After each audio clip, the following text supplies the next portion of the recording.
তো dear student, আগের দিন আমরা বয়েলের সূত্রের গাণিতিক প্রমাণ এবং তার সাহায্যে ঘনত্ব এবং চাপের সম্পর্ক নির্ণয় করেছিলাম। আজকে অভিনব বইয়ের পেজ নাম্বার 11-তে লেখা আছে যে জলের তলদেশ থেকে বায়ুর বুদবুদ জলের উপরে উঠে আসার সময় তার আয়তন ক্রমশ বাড়তে থাকে কেন। তাহলে দেখো, এখানে একটা জলের তলদেশ, মানে এটা একটা জলতল, এটা জলের তল। এখানে যদি একটা বুদবুদ রাখা হয় তাহলে দেখো তোমরা নিচে কত গভীরে আছে। আর অলরেডি তোমরা 9-এ পড়ে নিয়েছো যে জলের যত গভীরতা বাড়তে থাকে তত প্রেশার বাড়তে থাকে। আর আমরা বয়েলের সূত্রানুযায়ী কি জানি, আয়তন আর চাপ একে অপরের ব্যস্তানুপাতিক। অবশ্যই যখন এম এবং টি স্থির, অর্থাৎ ভর এবং উষ্ণতা স্থির থাকলে আয়তন চাপের ব্যস্তানুপাতে পরিবর্তিত হয়। এখন দেখো, জলের উপর থেকে যত নিচে নামা যায়, গভীরতা যত বাড়তে থাকে চাপ তত বাড়তে থাকে। এবার চাপ যদি বেড়ে যায় তাহলে আয়তন অটোমেটিক কী হয়ে যাবে, কমে যাবে। আর আয়তন কমে গেলে এই বাবলসটার সাইজ কী হয়ে যাবে, কমতে থাকবে। এই বাবলসটা যখন আবার উপরে উঠে যাবে, যখন উপরে উঠে আসবে, ধরো এই পজিশনে আসলো, তখন কি হয়ে যাবে, আর আয়তনটা অনেকটা বড় হয়ে যাবে। কেন বড় হয়ে যাবে দেখো, তোমরা ভালো করে বুঝতে পারবা। এখানে গভীরতা কত বেশি ছিল তাই চাপটাও বেশি। এখন এখানে গভীরতাটা কিন্তু কমে গেছে, এর ফলে চাপটাও তুলনামূলকভাবে কম। আর চাপ কমে গেলে আয়তন কি হয়ে যায়, বেড়ে যায়। তাহলে আয়তন কিন্তু বেড়ে গেছে। এইভাবে যত উপরের দিকে উঠতে থাকবে আয়তন তত বেশি বাড়তে থাকবে, কারণ চাপ তত কমতে থাকবে।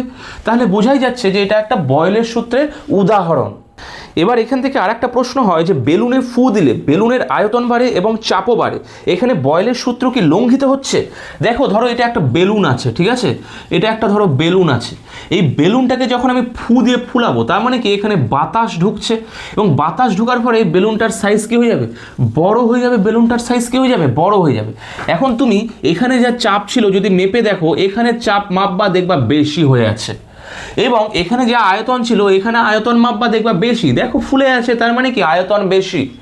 এখানে চাপও বাড়ছে, আয়তনও বাড়ছে। এক্ষেত্রে বয়েলের সূত্রের লঙ্ঘন হচ্ছে বলে মনে হচ্ছে, কারণ আয়তন বাড়লে তো চাপ কমে, আবার চাপ বাড়লে আয়তন কমে। তাহলে এখানে দেখা যাচ্ছে দুটাই বেড়ে যাচ্ছে। এক্ষেত্রে কি বয়েলের সূত্র লঙ্ঘিত হচ্ছে? অ্যাকচুয়ালি না। বয়েলের সূত্র ভি প্রপোর্শনাল টু 1/p, যখন বারবার করে বলছি এম এবং টি স্থির থাকবে তখন। কিন্তু এক্ষেত্রে দেখা যাচ্ছে চাপ বাড়ছে, আয়তন বাড়ছে, চাপ বাড়ছে, এগুলো ভর এবং উষ্ণতা স্থিরে হচ্ছে না। যখন দেখবা যে এটার ভর মাপবা, দেখবা এর ভরটা এর তুলনায় অনেক বেড়ে গেছে, হ্যাঁ কি না? আর বয়েলের সূত্রের ভরকে কিন্তু স্থির বা কনস্ট্যান্ট থাকতে হয়। তাহলে এখানে যে বয়েলের সূত্র মানছে না এমন ব্যাপার না, এখানে বয়েলের সূত্র কথাটা প্রযোজ্যই না। কারণ বয়েলের সূত্র প্রযোজ্য হতে গেলে বয়েলের সূত্র প্রযোজ্য হতে গেলে ভরকে স্থির হতে লাগবে, কিন্তু এই বেলুনটার ভর হয়ে গেছে, পাল্টে গেছে, তাহলে স্থির নাই। তাহলে এই সূত্রে কিন্তু লঙ্ঘন হচ্ছে না, বরং এই সূত্রটা এখানে প্রযোজ্যই না। এখন আসে পরবর্তী চার্লসের সূত্র। তো চার্লসের সূত্র অ্যাকচুয়ালি কি বলেছে? চার্লসের সূত্র বলেছে আগেরটাতে যেমন ভর এবং উষ্ণতা স্থির ছিল বয়েলের সূত্রে, কিন্তু এখানে দেখা যাচ্ছে ভর এবং চাপ স্থির। ভর এবং চাপ যদি কোনো কিছুর স্থির থাকে তাহলে দেখা যাচ্ছে যে কোনো গ্যাসের যে আয়তন সেটা উষ্ণতা বাড়ার সাথে সাথে বাড়তে থাকে। তোমরা একটা উষ্ণতা বাড়ার সাথে সাথে কি করতে থাকে, বাড়তে থাকে, অর্থাৎ সমানুপাতিক সম্পর্ক নর্মালি ভেবে নাও। তোমরা একটা নর্মালি জিনিস ভাবো তো, শীতকালে যখন ঠান্ডা হয় তখন আমরা কি করি, কুকরি লেগে যায়। তার মানে কি শীতকালে টেম্পারেচার যখন কমে গেছে আমরা কুকরি লেগে যাচ্ছি, তার মানে কি নিজেদের আয়তনটাকেও কমিয়ে দিচ্ছি। আবার সেই জিনিসটা যখন গরমকালে হয়, যখন আমরা গরমকাল হচ্ছে তখন কি হচ্ছে, আশেপাশের উষ্ণতা বেড়ে যাচ্ছে, তখন আমরা ছড়িয়ে ছিটিয়ে থাকবো, নিজের আয়তনটাকে বড় করে দেবো, জামা খুলে দেবো, সব কিছু করে দেবো, হ্যাঁ কি না? তো নর্মাল চার্লসও এই ব্যাপারটাই বলেছিল।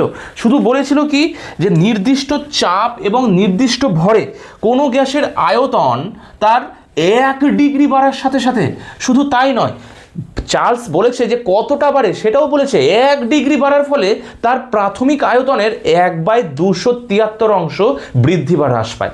তার মানে এটাই বলছে যদি 1 ডিগ্রি সেলসিয়াস বাড়ে তাহলে তার প্রাথমিক আয়তন, অর্থাৎ V0, এটাই তো ধরা হয়েছিল প্রাথমিক আয়তন, তাহলে তার প্রাথমিক আয়তনের 1/273 অংশ বেড়ে যাবে। আবার যদি 1 ডিগ্রি কমে যায় তাহলে সেটা কি হয়, তার প্রাথমিক আয়তনের 1/273 অংশ হ্রাস পায়। হ্যাঁ কি না? তাহলে নর্মালভাবে তুমি একটা জিনিস ভাবো যে তোমার কাছে 100 টাকা ছিল, এখন তোমাকে 50 টাকা কেউ বাড়িয়ে দিল, তাহলে তোমার কাছে এখন কত টাকা থাকবে? বা 100 টাকা ছিল, তোমাকে কেউ 50% বাড়িয়ে দিল, তাহলে তোমার কাছে এখন কত টাকা থাকবে? তাহলে ধরো তোমার কাছে 100 টাকা ছিল, এখন তোমার 50% বেড়ে গেল, তার মানে কি 100 প্লাস 100 ইন্টু 50/100, হ্যাঁ কি না? তাহলে কাটলো 100 প্লাস 50 ইকুয়াল টু 150। তাহলে নর্মালি ভাষাটাকে যদি আমি গাণিতিক্যালি লিখি, ম্যাথমেটিক্যালি যদি লিখি, তাহলে এরকম হয় 100 প্লাস 100 এর 50%। তাহলে চার্লসের সূত্রটাকে যদি এইভাবে সাজানো হয়, গাণিতিক রূপ দেওয়া হয়, তাহলে কেমন হবে? তাহলে দেখো 1 ডিগ্রি বাড়ার সাথে সাথে তার প্রাথমিক আয়তন কত ছিল? V0, তার 1/273 অংশ বৃদ্ধি পাচ্ছে, মানে প্লাস। আবার যদি 1 ডিগ্রি কমে যায়, তাহলে সেটা প্লাসের জায়গায় কি হয়ে যাবে? মাইনাস। তার মানে তার 1/273 অংশ হ্রাস পাবে। এই দুটাকেই যদি একসাথে লেখা হয়, তাহলে কেমন হবে? অনেকটা এরকম টাইপের। তাহলে তার অন্তিম আয়তনটা হয়ে যাবে কি? তার প্রাথমিক আয়তনের 1/273 অংশ বৃদ্ধি বা কম। তাহলে কি হচ্ছে, গোটা কথাটাকে যদি ভালো ভাষায় বলা হয়, তাহলে কেমন লাগবে শুনতে? হ্যাঁ, তাহলে শুনতে লাগবে যে নির্দিষ্ট চাপে নির্দিষ্ট ভরের কোনো গ্যাসের যদি 1 ডিগ্রি সেলসিয়াস উষ্ণতা বেড়ে যায়, তাহলে সেটা তার প্রাথমিক আয়তনের 1/273 অংশও বেড়ে যাবে। আবার 1 ডিগ্রি সেলসিয়াস যদি কমে যায়, তাহলে তার প্রাথমিক আয়তনের 1/273 অংশ হ্রাস পাবে। তাহলে দুটা কথাকে যদি আমি একসাথে লিখি, তাহলে কীরকম লাগবে? নির্দিষ্ট ভরে নির্দিষ্ট চাপে কোনো গ্যাসের উষ্ণতা 1 ডিগ্রি বৃদ্ধি বা হ্রাসে তার প্রাথমিক আয়তনের 1/273 অংশ বৃদ্ধি বা হ্রাস পায়। নর্মাল ব্যাপার। এবং তার গাণিতিক্যালি মানে ম্যাথমেটিক্যালি সূত্রটা হচ্ছে এটা। তাহলে অনেকেই বলবে এই জিনিসটা কি? এটাও তার সূত্র, এটাকে বলা হয় তার বিকল্প সূত্র।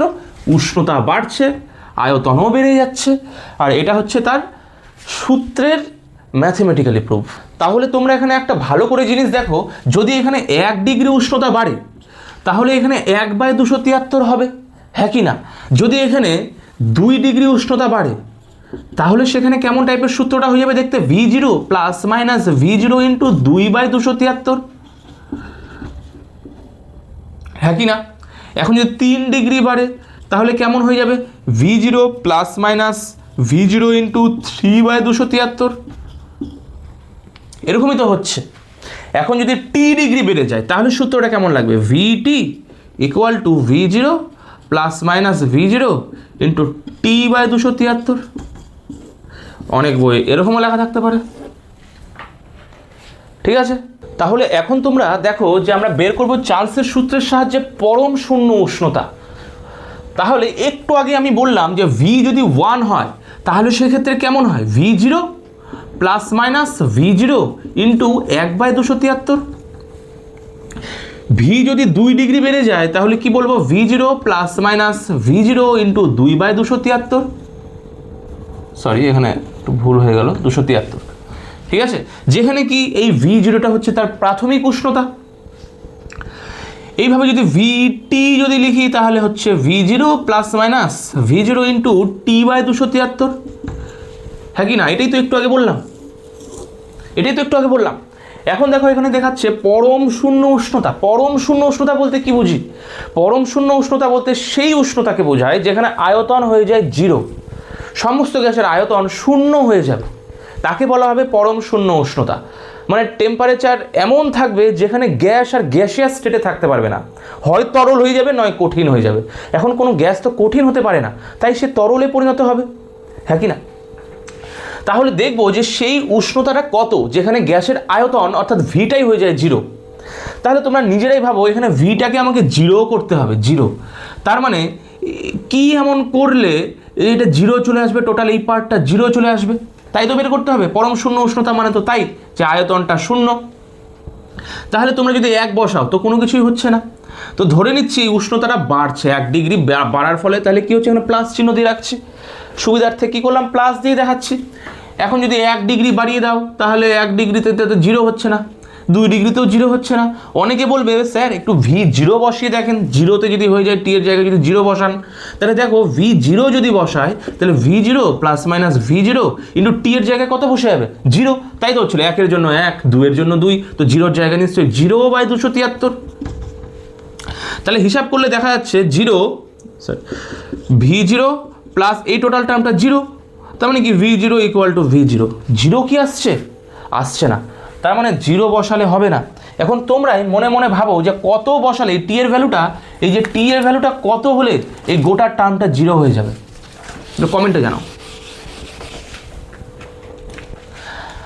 আশা করি জানানো হয়ে গেছে এখন, কিন্তু আমি দেখিয়ে দিচ্ছি তোমাকে কিভাবে। এখন দেখো এখানে যদি -273 বসাই, -273 যদি বসাই, তাহলে দেখা যাচ্ছে V0 plus V0 into T এর জায়গায় কত বসে যাবে? -273/273, হ্যাঁ কি না? তাহলে কত হচ্ছে? এই 273 কাটলো 1 হলো, তাহলে -273 ইকুয়াল টু হলো তাহলে V0, এই প্লাস মাইনাসে কি হয়ে গেল? মাইনাস, আর V0 এর সাথে 1 গুণ করলে কত হয়? V0, তাহলে V0 এর সাথে V0 বিয়োগ করলে কত হয়ে যায়? জিরো হয়ে গেল, জিরো হয়ে গেল। তাহলে টি এর ভ্যালু এমন কি বসালাম যার ফলে ভি এর ভ্যালু জিরো হয়ে গেল? সেটাই তার পরম উষ্ণতা, অর্থাৎ -273 ডিগ্রি সেলসিয়াস বসালাম, তার ফলেই কিন্তু আয়তনটা জিরো হয়ে গেল, হ্যাঁ কি না? তাহলে পরম শূন্য উষ্ণতার মান কত? -273, যার ফলে আয়তনটা কত হয়ে গেল? জিরো হয়ে গেল। তাহলে পরম শূন্য উষ্ণতা কাকে বলে? তাহলে যে উষ্ণতায় যে কোনো গ্যাসের আয়তন জিরো হয়ে যায় তাকে বলা হয় পরম শূন্য উষ্ণতা। এর মান কত? -273 ডিগ্রি সেলসিয়াস। এখন তোমরা একটা জিনিস ভালো করে মাথায় রাখবা, যখন কোনো ডিগ্রি সেলসিয়াস দেওয়া থাকবে তাহলে সেটাকে যদি পরম স্কেলে বা পরম শূন্য স্কেলে নিয়ে যাওয়া হয় তখন তার সাথে 273 যোগ করতে হয়, তাহলে যেটা বেরোয় সেটা হচ্ছে পরম উষ্ণতা স্কেলে বেরোয়, যেটাকে অনেক সময় কেলভিন স্কেলও বলা হয়। কি বলা হয়? কেলভিন স্কেল বলা হয়, বা পরম শূন্য উষ্ণতার স্কেল। তাহলে যদি পরীক্ষায় প্রশ্ন দেয় যে 10 ডিগ্রি সেলসিয়াস মানে কত, কত কেলভিন, তাহলে বলবো 10 ডিগ্রি সেলসিয়াস প্লাস 273, তাহলে হিসাব করলে কত হয়? 283 কেলভিন। যদি বলে যে স্যার 3 ডিগ্রি সেলসিয়াস বড় নাকি 300 কেলভিন বড়, কে বড়? 3 ডিগ্রি সেলসিয়াস বড় নাকি 300 কেলভিন বড়? তাহলে দেখো দুটো আলাদা আলাদা এককে আছে। যদি এই 3 ডিগ্রি সেলসিয়াসকে যদি আমি কেলভিনে আনি তাহলে নিশ্চয়ই এর সাথে 273 যোগ করব, তাহলে কত হচ্ছে? হিসাব করলে 276 কেলভিন, আর এদিকে 300 কেলভিন কে বড়? তাহলে 300 কেলভিন বড়। এত কিছু ক্যালকুলেশন করার পর আমরা এটা বলতেই পারি যে ছোট হাতের টি degree Celsius plus 273 is equal to বড় হাতের টি কেলভিন। বলা যায় কি বলা যায় না? একবার কমেন্টে জানাও তোমরা দেখি। এখন আমরা শিখব যে কেলভিন স্কেল থেকে চার্লসের সূত্রের প্রতিষ্ঠা, বা পরম শূন্য উষ্ণতা থেকে চার্লসের সূত্রের প্রতিষ্ঠা। আগেরটা যেমন করলাম যে চার্লসের সূত্র থেকে পরম শূন্য উষ্ণতার প্রমাণ, এখন করব ঠিক তার উল্টা, যে চার্লসের সূত্রের প্রতিষ্ঠা করব কেলভিন স্কেল থেকে বা পরম শূন্য উষ্ণতা থেকে। আমরা নর্মালি চার্লসের সূত্র থেকে কি জানি? যে T equal to V1 equal to কি জানি? V0 প্লাস V0 ইন্টু 1/273, এটা তো জানি। তো এখানে টি যদি লেখা যায় তাহলে কত হবে? T1, তাহলে এখানে কত হয়ে যাবে? এখানেও T1 হয়ে যাবে নিশ্চয়ই। এখন এটাকে একটু সুবিধার্থে আমি কি করছি? V1 লিখছি, যে T1কে 1 লিখে দিলাম, তাহলে কেমন দেখতে লাগবে? V0 প্লাস V0 T1/273, তাই আসছে না? একটু দেখো তো ভালো করে। এখন যদি এখানে V0 কমন নিয়ে নিই তাহলে ভিতরে কি লাগবে? 1 প্লাস T1/273, তাই আসছে কি না? যদি V0 কমন নিয়ে নিই দুটো থেকে, তাই তো হচ্ছে। এখন দেখো ভালো করে, এটাকে যদি লসাগু করা হয় তাহলে কি হবে? তোমরা নিজেরা খাতা বের করে একটু করে নাও তো আমার আগে ভাগে। তাহলে V1 এর ভ্যালু দেখো কত দাঁড়াচ্ছে? V0 এখানে কত দাঁড়াচ্ছে? 273 হয়ে যাচ্ছে তার লসাগুটা, আর এখানে গুণ হলে কত হয়? 273 যোগ T1। আসছে কি আসছে না? আর একটু আগে তোমাকে বললাম না যে ডিগ্রি সেলসিয়াসকে যদি আমি টি দ্বারা প্রকাশ করি তাহলে তার সাথে যখন 273 লেখা হয় তখন সেটা বড় হাতের টিকে বোঝায়, যেটা কেলভিন তাপমাত্রা বলা হয় যেটাকে। তাহলে এটাকে দেখো তো 273 সাথে T1 হয়ে আছে, তার মানে এটা 1 হয়ে আছে, তার মানে নিশ্চয়ই সেটা কেলভিন তাপমাত্রায় বড় হাতের T1 লিখতে পারি এখানে। তাহলে লেখা যায় কি? V1 equal two V0 T1/273। এটাকে 1 নম্বর সমীকরণ দিয়ে দাও তো দেখি কেমন পারো। আর একইভাবে অনুরূপে তাহলে আমরা এটাও করতে পারি না যে V2 ইজ ইকুয়াল টু তাহলে কত, যে V0 T2/273। একইভাবে, তাই আসছে না? একইভাবে এটাকে 2 নম্বর সমীকরণ দিয়ে দাও তো দেখি। এখন আমরা কি করব, এই দুটাকে ভাগ করে দেব। দেখা যাক ভাগ করলে কি হয়। দেখো আমরা ভাগ করব এখন। হ্যাঁ, তো যদি ভাগ করে দেওয়া হয় তাহলে দেখ ভি এই দিকে দিকগুলো ভাগ হবে আর এই দিকে দিকগুলো ভাগ হয়, তাই হয়। সমান সমানের বাঁ দিকগুলো ভাগ, সমান সমানের ডান দিকগুলো ভাগ। তাহলে কেমন টাইপের দেখতে লাগবে দেখো তো। আমি একটু দাগ টেনে দিচ্ছি এদিকে। তাহলে কি হচ্ছে, V1/V2, 1 নংকে 2 নং দ্বারা ভাগ করছি, 1 নং ভাগ 2 নং। তাহলে কি হচ্ছে V1/V2, যে V1/V2 ইজ ইকুয়াল টু কত দাঁড়াচ্ছে, V0 T1/273, যে V0 T1/273 by V0 T2/273। তাই আসছে কিনা একবার নিজে নিজে দেখো তো। তাই তো আসার কথা। এই যে V0 কি হচ্ছে, কাটাকাটি চলে যাচ্ছে। তাহলে কেমন থাকছে, V1/V2 ইজ ইকুয়াল টু তাহলে কত দাঁড়াচ্ছে, এটাকে একটু সিম্পলিফাই করো তোমরা। দেখো T1/273 আছে, এই বাইটা যদি গুণ হয়ে যায় তাহলে নিচের টার্মটা উল্টে যায়। এটা ছোটবেলাকার জিনিস, যে কেউই জানে। তাহলে কত হয়ে যাচ্ছে, 273/T2। এটা কেটে গেল।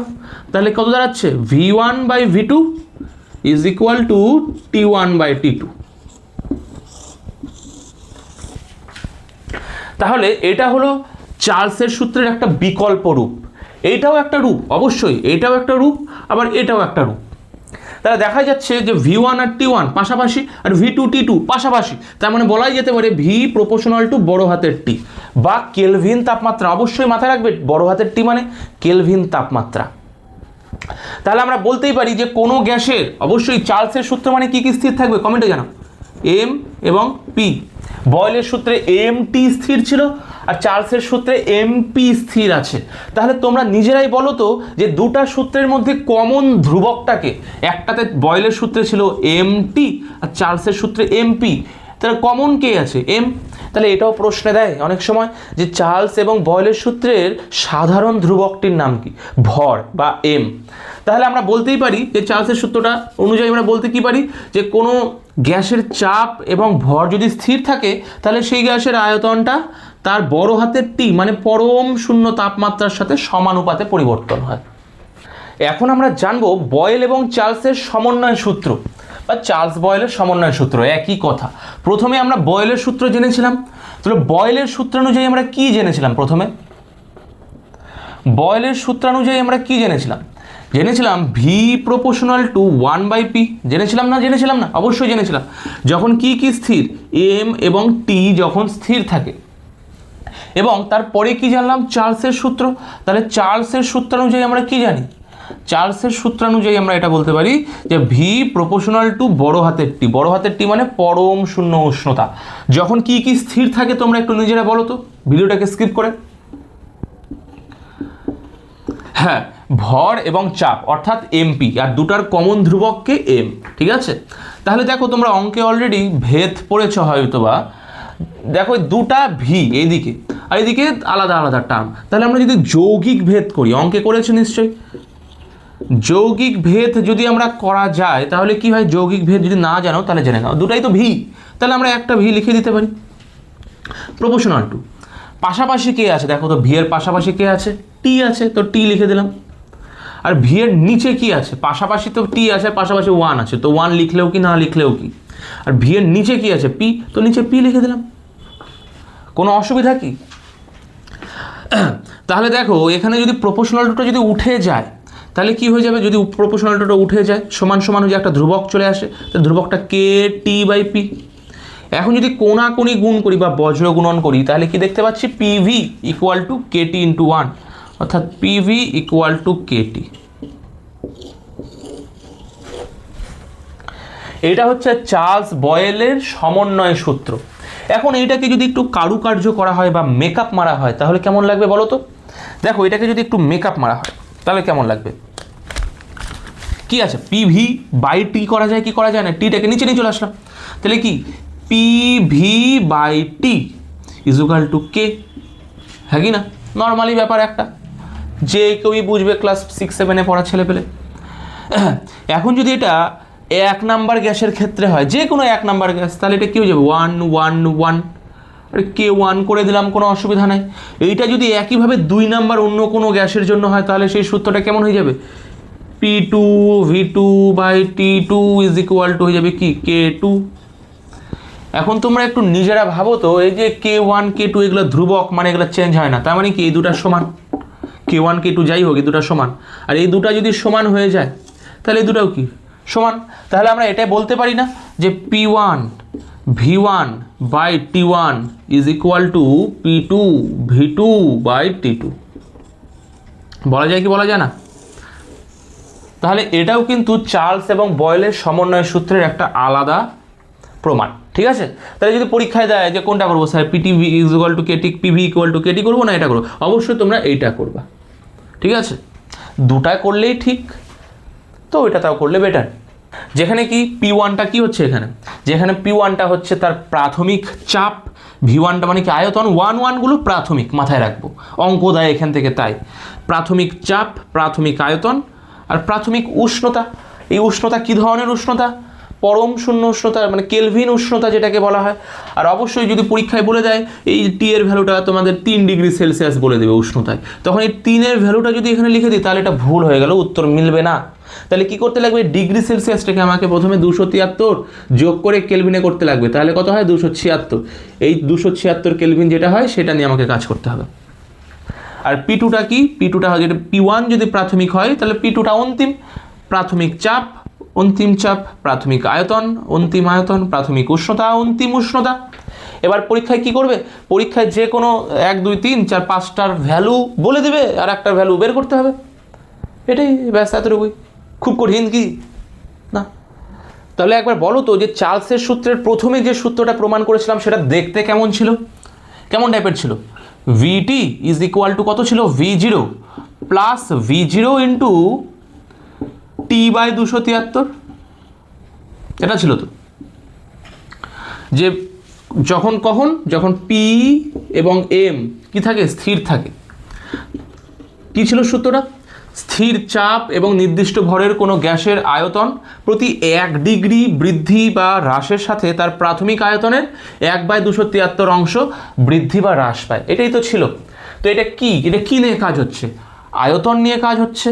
তাই চার্লসের সূত্রকে কি বলা হয়, আয়তনের সূত্র বলা হয়, ঠিক আছে? তো চার্লসের সূত্রকে কি বলা হয়, আয়তনের সূত্র বলা হয়, অনেক সময় আয়তনের সূত্র বলা হয়। এখন যদি পরীক্ষায় দেয় যে চাপের সূত্রটি লেখো, চাপের সূত্র, যদি পরীক্ষায় প্রশ্ন দেয় যে চাপের সূত্রটি কি, চাপের সূত্রটা আয়তনের সূত্রের মতোই, শুধু এই ভিগুলো চাপ মানে পি, প্রেসার হয়ে যাবে। তো ভিটিটা কি হয়ে যাবে, পিটি ইজ ইকুয়াল টু V0টা কি হয়ে যাবে, P0 প্লাস প্লাস হলে প্লাস, বৃদ্ধি পেলে বৃদ্ধি, হ্রাস পেলে হ্রাস, মাইনাস, তো লিখে দিলাম মাইনাস। V0 মানে P0 T/273। এখানে কি কি স্থির ছিল, এমপি স্থির ছিল, যেহেতু ভি নিয়ে কাজ হচ্ছিল তাই এমপি স্থির। এখানে পি নিয়ে কাজ হচ্ছে, তাহলে কি স্থির থাকবে নিজেরাই বলো, এমভি স্থির থাকবে। তাহলে যদি পরীক্ষা প্রশ্ন দেয় যে চাপের সূত্রটি লেখো, তাহলে কি লিখবে, নির্দিষ্ট আয়তনে নির্দিষ্ট ভরের কোনো গ্যাসের চাপ প্রতি 1 ডিগ্রি সেলসিয়াস উষ্ণতা বৃদ্ধি বা হ্রাসে তার প্রাথমিক চাপের 1/273 অংশ বৃদ্ধি বা হ্রাস পায়। একই সূত্র, শুধু চাপ হয়ে যাবে আয়তনের জায়গায়। এখন অনেকে বলে যে স্যার এই যে চার্লসের সূত্র লেখচিত্র কি, তো দেখো চার্লসের সূত্র লেখচিত্র তো নর্মাল, একটু আগে করলাম ভি প্রপোর্শনাল টু টি, সমানুপাতিক সম্পর্ক। তাহলে এইটা যদি টি হয় উষ্ণতা, এটা যদি ভি হয় আয়তন, মানে ওয়াই অক্ষ দ্বারা যদি আয়তনকে প্রকাশ করে আর এক্স অক্ষ দ্বারা যদি কেলভিন উষ্ণতাকে যদি প্রকাশ করে, তাহলে এটা বাড়ছে মানে এটাও বাড়ছে, মানে এ যদি 1 ঘর বাড়ে তাহলে এও 1 ঘর বাড়বে, এই যদি আর 1 ঘর বাড়ে তাহলে এও আর 1 ঘর বাড়বে, যদি আরও 1 ঘর বাড়ে তাহলে এও আরও 1 ঘর বাড়বে। এবার যদি দেখো তো সব কটাকে যদি এইদিকে যুক্ত করলাম, এটাকে উপর থেকে নিচে, এটাকে ওইদিকে নিয়ে গেলাম, এটাকে উপর থেকে নিচে, এটাকে ওইদিকে নিয়ে গেলাম, উপর থেকে নিচে এটাকে যুক্ত করলাম, তাহলে এই সব পয়েন্ট আমরা পাচ্ছি, এই যে এই সব পয়েন্টগুলো পাচ্ছি। তাহলে এই সব পয়েন্টগুলোকে যদি আমরা যোগ করে দিই তাহলে কেমন রেখা পাবো, এরকম মূল বিন্দুগামী একটা রেখা পাচ্ছি। তাহলে ভিটি লেখচিত্র কেমন, মূল বিন্দুগামী, মাথায় যেতে থাকে। তাহলে চার্লসের সূত্রের লেখচিত্রটা কেমন প্রকৃতির? মূল বিন্দুগামী প্রকৃতির। ঠিক আছে, দেখা যাচ্ছে তো অবশ্যই মূল বিন্দুগামী। এখন অনেকে বলে যে স্যার ভি এটা বড় হাতের টি এর, ভি ছোট হাতের টি এর লেখচিত্র কেমন? ভি ছোট হাতের টি এর লেখচিত্র কেমন? তাহলে দেখো ছোট হাতের ভি, ছোট হাতের টি হোক আর বড় হাতের টি, তাহলে বড় হাতের টি এর জায়গায় কি হয়ে যাবে? ছোট হাতের টি চলে আসবে। তার মানে কেমন হয়ে যাবে ব্যাপারটা? এইভাবে একইভাবে যদি দাগ কাটবো, দেখা যাচ্ছে তো নাকি? এভাবে দাগ কাটবো, তাহলে এদিকে ছোট হাতের টি লিখবো, এদিকে ভি লিখবো, হ্যাঁ কি না? এবার দেখো ভালো করে, এইটা কিন্তু আমি পিছন দিকে বাড়াই না, এটাকে একটু পিছনের দিকে বাড়িয়েছি। ঠিক আছে, কেলভিন স্কেল, এটা টির মানে কি? Kelvin scale. আর অবশ্যই কেলভিন স্কেলকে যদি আমি ডিগ্রি সেলসিয়াসে নিয়ে চলে আসি, তাহলে 273 বিয়োগ করতে হবে। কিভাবে? একটু আগে তো বললাম যে ডিগ্রি সেলসিয়াসকে যদি আমি কেলভিনে নিয়ে যাই, ডিগ্রি সেলসিয়াসকে যদি আমি কেলভিনে নিয়ে যাই, তাহলে 273 যোগ করতে হবে।